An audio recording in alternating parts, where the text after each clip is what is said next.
Hello everyone, this is Jack.Holmes2, also for Facebook, Discovery Anglo-Saxon.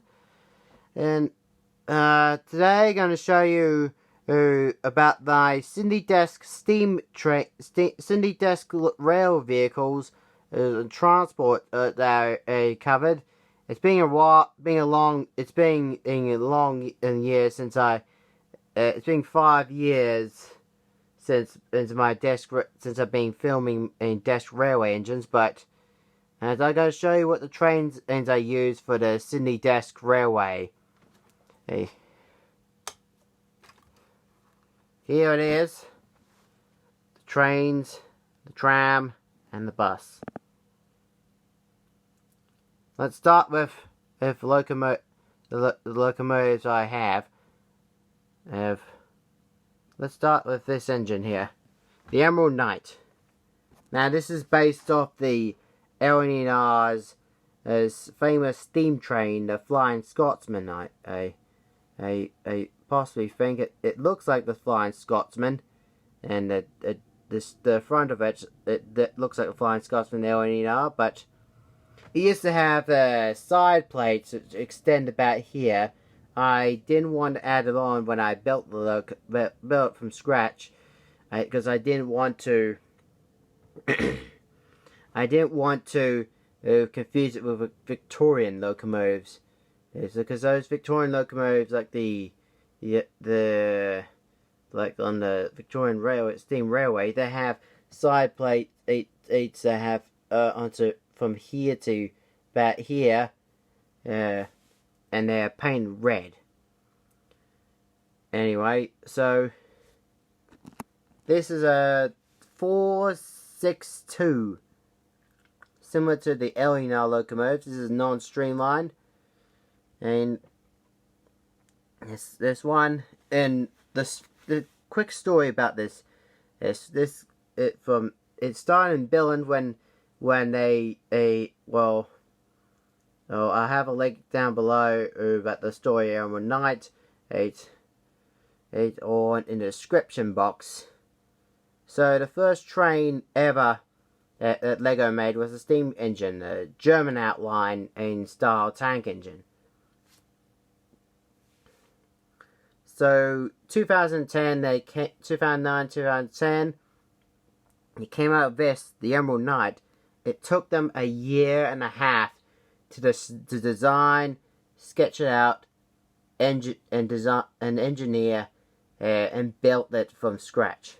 It comes with power function and to build it where mine didn't have power functions. I waited too long and I didn't get around to it. I couldn't afford it.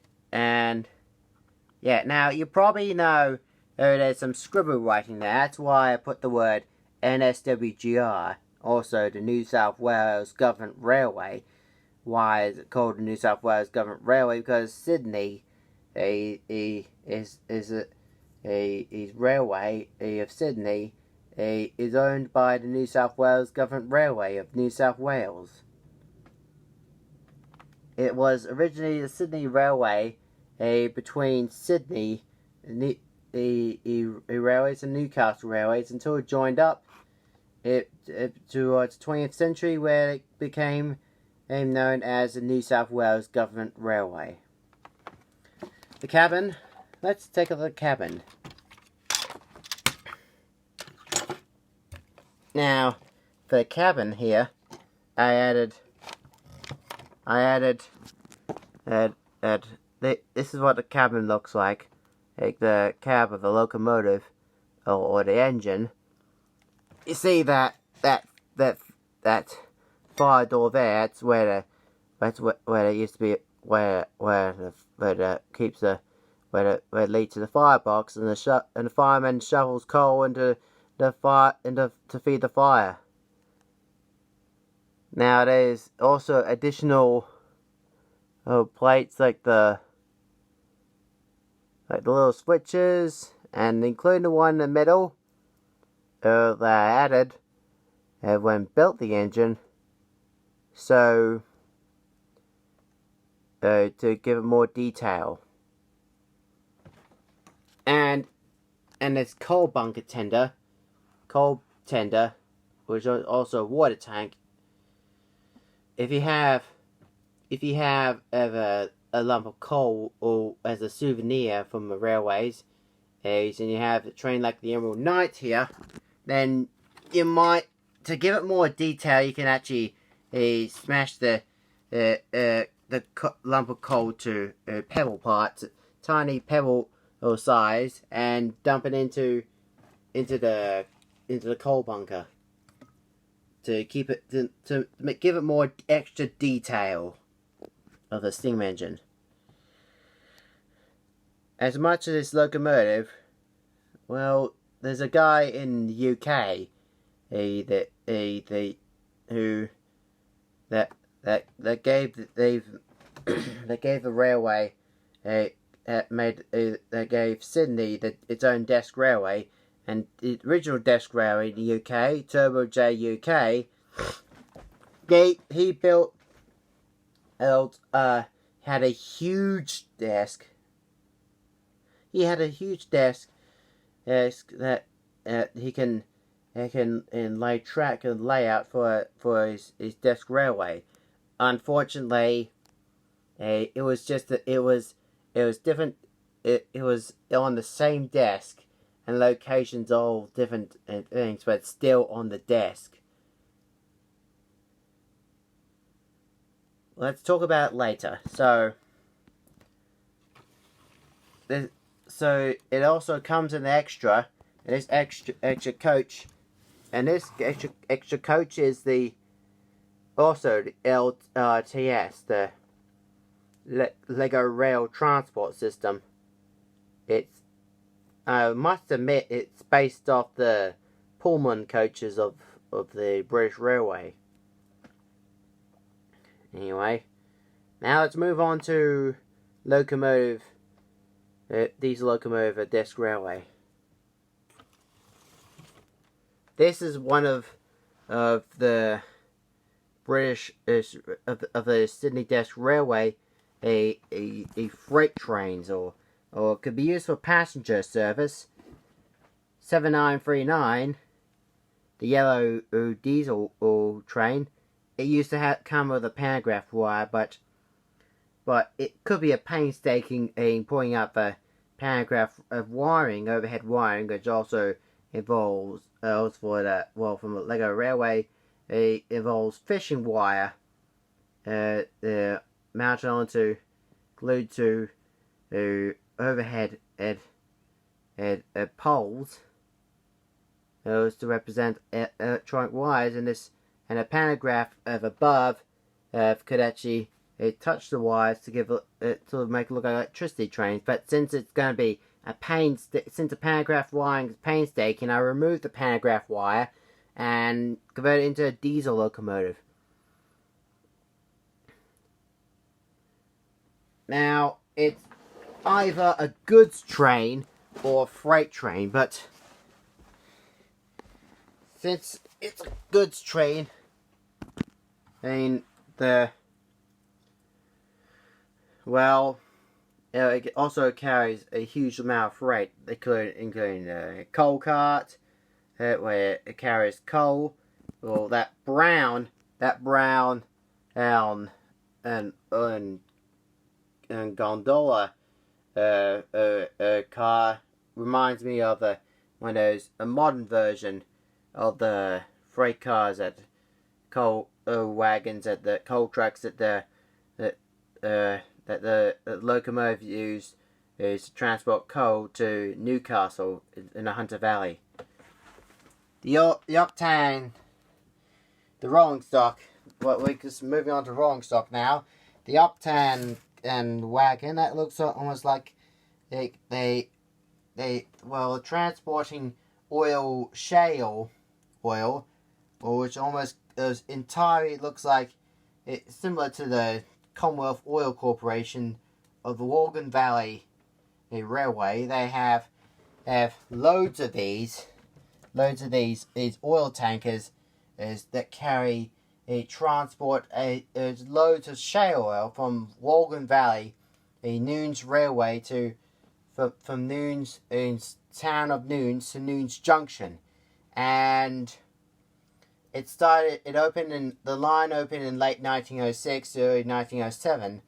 It helped the war effort, World War One, for transportation and armored cars in the Western Front, but also during the motor age of 1920s, motor fans and the railway of Noons helped the motor industry until the last train in the 1930s to. And Al Watson told me about this. As I remember, he told me about the faulty track. There wasn't any impact. No, there wasn't. It was just faulty track. The Shay and 4 coaches came across the faulty track, and car number 3, passenger car number 3, derailed. So they uncoupled it, left the 2 passenger coaches behind, and headed to Noons. And that's how. And then in 1932, the oil works, the shale mines ceased, and the oil mines had moved on to another valley, Glen Davis. The Noons rail line was dismantled in 1940 for tank barriers of war like in the Rats of the Brook, in World War II.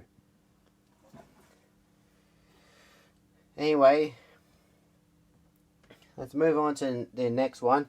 Now, this locomotive I had this reminds me of one of those diesel engines from Unstoppable, but this train, a 600052, one of Lego City's railway, doesn't have overhead wiring because it's shaped on the diesel locomotive, and American style, to be exact. There are quite a few of these diesel locomotives I've seen on the internet based on the Victorian locomotives of the Victorian railways. Now, I don't know if any of them survived or any of them survived at all. But here's the next one behind it is let's see if I could just. God damn it. Anyway, this is one of a short-term stopgap diesel locomotive, a modern version of the Deltic train, and it's painted red for obvious reasons. It's supposed to be based on the German locomotives, and the German locomotives of a railway. If it was a German diesel locomotive, how come there's a railing on the side? Well, hard to know, but this diesel engine, just like the yellow diesel locomotive, is also a goods train, a heavy duty goods train. It came with a coal cart and box cart, and carries shipping containers, Lego shipping containers. We also had a helicopter car. I couldn't find it apparently. I might. It's been in 5 years since I put them all away, and yeah. For any Disney fans, this locomotive, the Constitution, is I first got it from 2015, late 2015 December, and this locomotive is the star of the movie Lone Ranger, except it used to have a dome, a smoke dome, which triangles upwards, cone upside down cone shaped funnel, and also a box headlamp. It's been 5 years since I changed everything, but when I first got it, they did some adjustments, some modifications to it. For example, since it's for the European-based railways, American locomotives like these there were some engines that had American locomotives, like the Bolton U105. The Bolton U105, which is the 440. This is the 460. U105 didn't have a cowcatcher. It's an American locomotive from the American Civil War, similar to those of the Civil War. Standard gauge version, and didn't come along with a cowcatcher. It came with buffers and chain, and I might find an image for it to show you what it looks like. Anyway, so the modification I had was replacing the cowcatcher with some sort of red buffer beam and buffers and chain at the front, so it can couple at the back of the train when when it's at the siding or something, instead of pushing it backwards, like they did in Wild West. And if I could just show you, there's an engineer in the way, engine driver in the way, but this is one of the results I had. It didn't come along with the switches. I added a few switches, like the lever there and the engine and switch there for the control locomotive, but also I added this switch lever, so a bit like the one, just one of those lever switches at the throttle, the ones on the Flying Scotsman. But this locomotive, if I put switches there to give it more detail. As well, it's coal bunker, but I didn't do any modification to the coal bunker. I just left it exactly as it is. I didn't know it had some sort of trap door there, so someone can sneak in the coal bunker and do something incredibly stupid in there, like in the product. It comes with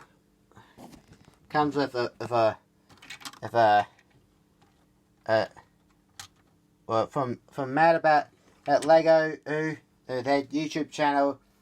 It also involves a minifig to hide in the coal bunker. Now you probably know that it also comes with I had a flak wagon, the minifig Gatling gun. It's been 5 years again, and since I kept in storage, as you can tell from the cobwebs, from the dust of it. Yeah, the dust of it. This used to be a prison car. Now let me talk about the history about it. There's a similar prison car, prison and wagon, a rail prison van, and at filming I seen one of those. And it's basically for transporting prisoners by rail. It didn't have any side door, but it had a jail cell. If you pull the switch, as according to Lego set, then guess what happens? It creates a back door for the prisoner to escape. I didn't see any of that on the prison and wagon on that film, but no offense, this one is only Lego version. Now, for any Harry Potter fans, and I rebuilt this train. It used to be a 2003 version. This one of the Hogwarts coach. It didn't have any rail burgers like it has now. It had, because the product it had didn't have on a train. It didn't go on a track or something. And it's just a locomotive with no tender and a coach. That's it. It's from Harry Potter 3: Prisoner of Azkaban and the product set. So I'll let you know. So let me know what product it comes along with it, and show me the results. Show me the image if you're watching this on Facebook. Now, on to the next one. This one's a tram. The tram is 134A. The reason I named this 134A because it's the last steam tram of the Sydney tramways. A Baldwin steam tram, and in the minifig there is the control of the tram. They're now in the 19th century, before electric trams appeared on the street. Before electric trams were steam trams. Steam trams like 103A, for example. The history of tram 103A was built in 1890 and operated in Parramatta Park Steam Tramway until an arson attack, which I believe a Marxist has caused let's say Marxist caused as an arson attack that struck the museum. Probably say Marxism burnt the tramway museum at Parramatta Park in June 1993. It's destroyed most stock, and 103A's wooden cabin was incinerated at that time. The remainder locomotive. There was also 133A, which is a replica tram, and that got incinerated too. And the 133A got scrapped. But 103A survived a restoration, moved to Valley Heights, where a new wooden cab is being built, and completed by 2005. It's still at Filmere. It's still at Valley Heights Railway Museum, and I'll have a link down below to see what I meant. Since I built tram with no carriage, I built a replica tram coach, which almost looks like an American style from Troy Ahoy. I decided to put, instead of magnet coupling, I put trailer coupling to replicate the steam tram, and for it to be towed by a steam tram. Now, this one in front, the steam tram is, you guessed it, a motorbus. A lorry converted into a motorbus by having a wooden and backseat cabin for passengers to sit in. The reason why in the 1920s, when the motor car came interesting, then came the motorbus, and that got the tramway shut down in 1961. Well, there was something like political push that in English-speaking countries, including Australia itself, to start introducing motorbuses that the bases that they say flexible, well, flexible to traffic jams, I could imagine. And there's also a trolley bus experiment at Kogarah that replaced the steam tram at Kogarah in 1937. And the last tram in 1961 was from Hunter Street Terminus to La Perouse. So,